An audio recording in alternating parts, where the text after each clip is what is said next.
Okay, welcome back, my dear students of class 9. This is the second part of chapter 2. In this chapter we are going to discuss. Actually हमने पिछले part में force discuss कर लिया था. आज हम देखेंगे फोर्स किसी पे अगर हमने लगाया तो उसको रिप्रेजेंट कैसे करेंगे, है ना. तो देखो स्ट्रेट लाइन से having some magnitude like 2 Newton 3 Newton, जितने भी न्यूटन का फोर्स है तो यहाँ पे ये लाइन छोड़ देता हूँ मैं, है ना. लिख दूसरा 2 न्यूटन. इस तरीके से आप किसी भी फोर्स को दिखाएंगे. ये डायरेक्शन है. इस डायरेक्शन को अगर मैं आगे बढ़ाता हूं, this is called line of action of force. Force की लाइन ऑफ एक्शन इसी डायरेक्शन के अलॉन्ग होगी, इसी लाइन के अलॉन्ग होगी. ठीक है. अगर जैसे कि मैंने जो डॉटेड लाइन, इसको बोलेंगे line of action of force. ठीक है. Point of application of force क्या होता है? ये एक ऑब्जेक्ट है,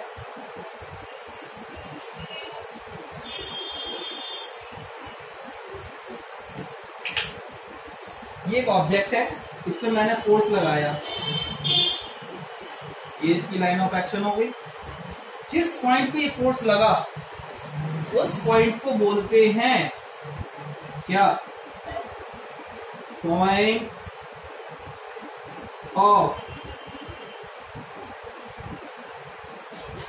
ऑफ एप्लीकेशन ऑफ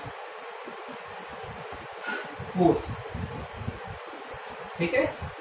इस तरीके से ये चीजें हैं. ये चीज क्लियर हो गई. This is called line of action of force. Here also ये जो डॉटेड लाइन है इसी को तो बोलते हैं line of action of force. इसको भी बोलते हैं, ये भी line of action of force है. ठीक है. ओके.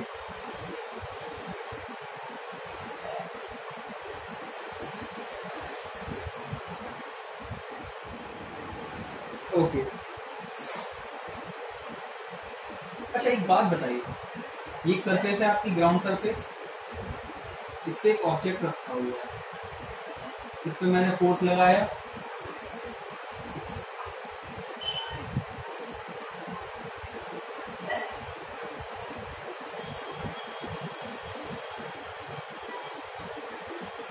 ठीक है. इस पे यहां से हमने फोर्स लगाया, से F1. तो क्या होगा अगर इसमें कोई फ्रिक्शन वगैरह का रोल है ही नहीं, अभी हमें पढ़ना है.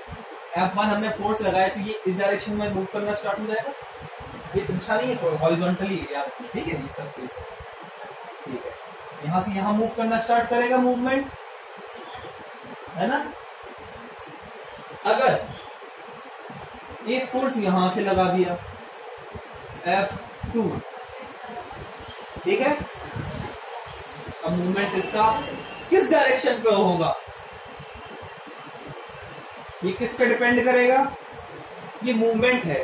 अब ये मूवमेंट हो रहा है, किस डायरेक्शन हो रहा है हमें पता ही नहीं है. दो केसेस होंगे. If F1 is greater than F2, F1 is greater than F2. Force जो लगाया इस साइड से B ने, ये A मान लो आदमी का नाम. A ने F1 लगाया, B ने F2 लगाया. F1 ग्रेटर है F2 से, देन ये object will move towards B. If F2 is greater than F1, then sorry, object will move towards A. ये बात क्लियर हो गई. अगर ये फोर्स ज्यादा है तो ऑब्जेक्ट इस साइड मूव करेगा. ठीक है. कितने से? ये ज्यादा है, इस साइड मूव कर रहा है, तो कितने फोर्स से करेगा? F1 minus F2. ये कुछ F होगा. तो जितने फोर्स से फिर यहां ये मूव करेगा, इन दोनों के डिफरेंस से उसी को बोल देंगे रिजल्टेंट फोर्स. ठीक है. जितना भी इसका डिफरेंस होगा, पॉजिटिव होगा तो ऐसे जाएगा, नेगेटिव होगा तो ऐसे चला जाएगा. नेगेटिव का होगा जाएगा F2 बड़ा होगा. ये बात समझ में आ गई सबको? मतलब जितने से भी हमारा फाइनली मूवमेंट हो रहा है ऐसे ही फोर्स को बोलते हैं रिजल्टेंट। अगर मान लो F1 यहां मूव कर रहा है, इसको अगर नहीं समझ में आया तो ऐसे समझिए, ये F1 है, ये F2 है, ऑब्जेक्ट इस साइड मूव कर रही है, मतलब F1 ज्यादा होगा, F1 यहां लगा तो इसमें F2 भी तो यहां लगा, तो F2 से F1 जितना ज्यादा होगा कितना होगा, मान लेते हैं इसको कुछ Fn नेट, है ना, तो इसी से ये मूव कर रहा है। तो ये कंडीशन क्या ऐसी हो गई,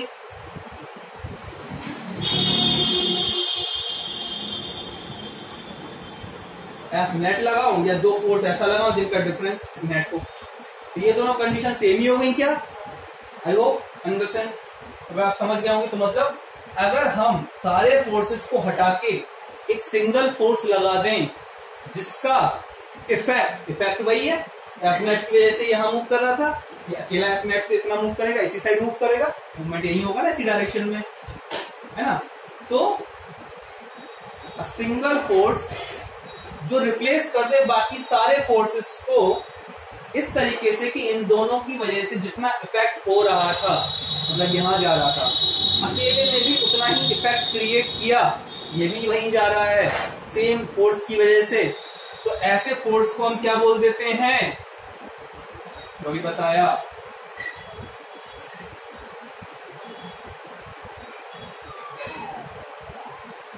ये क्लियर है। चलिए ये अगर आपको क्लियर है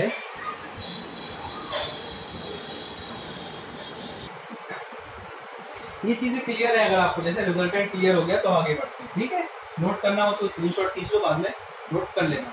चलिए ये पॉज करके भी आप नोट कर सकते हैं, आपको वीडियो देखने कौन सा लाइव चल रहा है। चलो ठीक, और आप लोग पुराने वीडियोस भी देखते चले जिन्होंने नहीं देखे हैं, ठीक है। इसके बाद बात करते हैं हम बैलेंस फोर्स एंड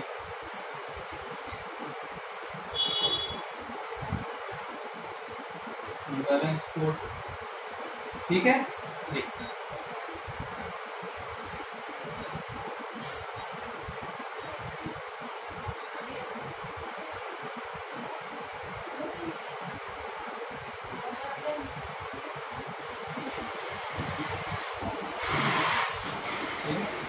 ऑब्जेक्ट है कोई,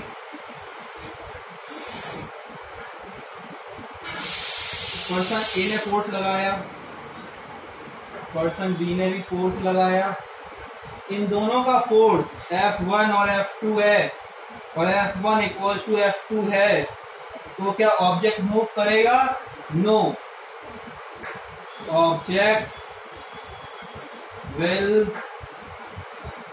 नॉट मूव, मतलब रेस्ट पे ही रहेगा। क्यों? बिकॉज बोथ फोर्सेस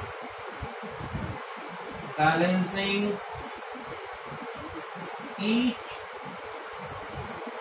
अदर, दोनों फोर्स ने एक दूसरे को क्या कर लिया? बैलेंस कर लिया।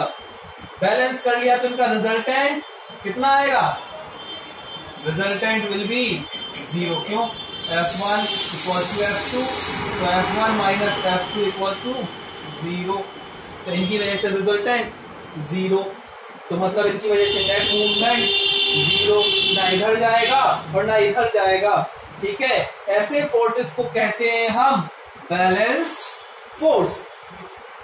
मतलब अगर दो फोर्स लगे और ऑब्जेक्ट का मूवमेंट हो जाए, मतलब एक सेकंड में ऑफ कर देता हूं। मतलब क्या हुआ कि अगर दो फोर्स लगे और एक दूसरे की वजह से कहीं ना कहीं ऑब्जेक्ट का मूवमेंट हो जाए, मतलब यही कंडीशन अगर पिछली वाली होती, F1 is greater than F2 होता या F2 is greater than F1 होता, तो कहीं ना कहीं इसमें क्या मूवमेंट होता। अब मूवमेंट होता तो हम कह देते ये दोनों एक दूसरे को बैलेंस नहीं कर पाए, such force are called unbalanced force, जिनकी वजह से मूवमेंट क्रिएट होता है। ये बात आपको क्लियर हो गई?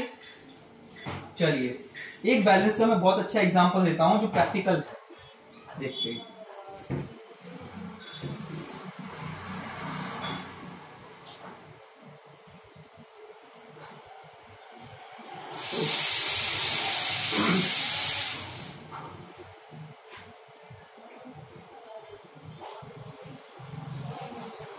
टेबल है ये,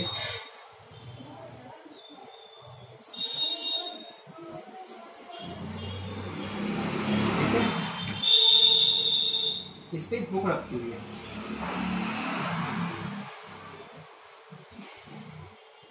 ना बुक नीचे जा रही है क्योंकि इसका कुछ वेट होगा,